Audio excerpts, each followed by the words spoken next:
Laissez parler les petits papiers, à l'occasion papier chiffon. Oh Fabien, t'as vu que ce week-end c'était le marathon de Paris? Eh bien cette semaine, on va parler du marathon de papier. Qu'est-ce que tu vas encore nous inventer?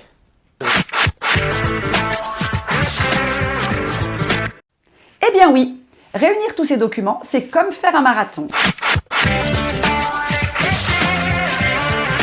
Eh oui, ça effectivement, quand on décide de vendre un bien, il faut s'attendre à courir partout pour récupérer un maximum de documents. Pour un marathon, il faut se préparer. Comme on dit, entraînement difficile, course facile. Et dans l'immobilier, on dit dossier complet, vente bouclée. On va vous expliquer tout ça dans notre vidéo. L'important, lorsque l'on souhaite mettre son bien à la vente, c'est d'avoir déjà un dossier complet. Eh oui, déjà pour avoir toutes les informations sous le coude et renseigner son acquéreur, mais pas uniquement. Vous verrez pourquoi à la fin de cette vidéo, non seulement c'est important, mais indispensable. Alors, quel document faut-il avoir? Eh bien, il vous faudra votre titre de propriété, le permis de construire, la conformité ou la non-opposition à conformité, L'attestation dommage ouvrage ou, s'il n'y en a pas, toutes les garanties décennales des artisans intervenus sur le chantier. À cela, on rajoute bien sûr une pièce d'identité recto verso en cours de validité, votre dernière taxe foncière, l'ensemble des diagnostics techniques et si votre DPE est F ou G, un audit énergétique. Il vous faudra également l'ERP, l'état des risques et pollutions, et si votre bien est un appartement, le carnet d'information du logement. Ben voilà, est-ce que tu crois qu'on a tout? Eh bien non. Si vous avez effectué des travaux depuis votre achat, il vous faudra les autorisations d'urbanisme ainsi que les garanties décennales si ces travaux ont moins de 10 ans. Pour les appartements, le règlement de copropriété, les charges et les PV d'assemblée générale, l'état descriptif de division ainsi que la fiche signalétique de la copropriété. Et si le bien est loué, il vous faudra la copie du bail en cours ainsi que l'état des lieux d'entrée.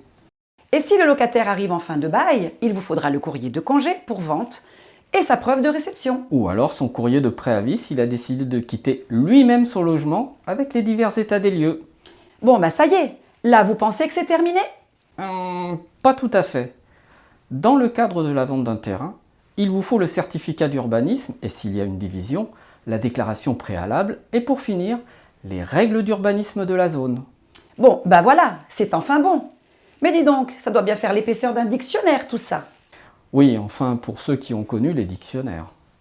L'idéal, bien sûr, est en plus d'avoir tous ces documents sous format numérique. Alors pourquoi c'est si important? Ben, simplement parce que vous avez accepté une proposition d'achat et votre notaire va vous demander tous ces documents pour fixer une date de compromis. Si vous ne les avez pas préparés, il va falloir les chercher et vous vous en doutez. Cela ne se fait pas en 5 minutes. Et pendant ce temps, qu'est-ce qui se passe? Eh bien votre acquéreur, lui, continue de visiter d'autres biens. Par sa question existentielle à lui, c'est « Est-ce que j'ai fait le bon choix ?» Plus le temps passe entre la proposition d'achat et le compromis, plus il a le temps de visiter, de comparer et de changer d'avis. Alors oui, c'est long à préparer, mais c'est en fait à l'arrivée un véritable gain de temps. Vous comprenez alors pourquoi les professionnels que nous sommes avons besoin de tous ces documents concernant le bien. Déjà, cela permet de bien renseigner l'acquéreur et de donner au notaire tous les éléments nécessaires pour la rédaction du compromis et de gagner du temps. La liste vous a sans doute saoulé, mais vous n'y échapperez pas. Une belle offre, un dossier complet. Ça fait quoi, Fabien? Eh bien, ça fait une belle vente. C'est ça l'efficacité. Alors ça y est, votre dossier est complet? Félicitations! Et nous, on se retrouve la semaine prochaine pour un nouveau numéro de Notre Vie Immo. À la semaine prochaine.